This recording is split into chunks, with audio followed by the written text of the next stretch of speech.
এক এলাকায় একজন হুজুর ছিলেন। এলাকার প্রায় সব বাসায় হুজুরের দাওয়াত খাওয়া শেষ।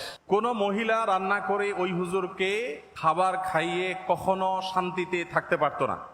প্রত্যেকটা দাওয়াতের পর ওই হুজুর একটা না একটা দোষ বাইর করতেন। হয় এখানে লবণ একটু কম হয়েছে, না হলে ওখানে হলুদটা একটু কম হয়েছে, কালারটা একটু ত্রুটি আছে, কোনো না কোনো দোষ তিনি ধরতেন। সে এলাকায় একজন শিক্ষিত পুত্রবধূ এলেন বাহির থেকে। আসার পর তিনি এই হুজুর সম্পর্কে যখন ধারণা পেলেন যে একজন হুজুর আছেন, এই হুজুরের কেউ খাইয়ে সন্তুষ্ট করতে পারেন না, উনি একটা না একটা দোষ ধরেন। যদিও হুজুর মানুষ দোষ ধরার কথা না, নবী সাল্লাল্লাহু আলাইহি ওয়াসাল্লাম সুন্নাহর খেলাফ। যাই হোক, এটা কতটা বাস্তব ঘটনা তাও জানি না, বাকি গল্প হিসাবে শিক্ষণীয় সেই হিসাবে বলা। তো পরে ওই শিক্ষিত পুত্রবধূ তিনি হুজুরের সমস্ত দোষগুলোর তালিকা করলেন যে উনি কোন কোন দোষ ধরেন সাধারণত। সবগুলোকে নোট করে এমন ভাবে একটা রান্না তিনি দিলেন যে রান্নাতে হুজুরের দোষ ধরার কোনো ফাঁক রাখলেন না, সব পারফেক্ট রাখলেন। এরপর হুজুরকে দাওয়াত দিয়ে খাওয়ালেন।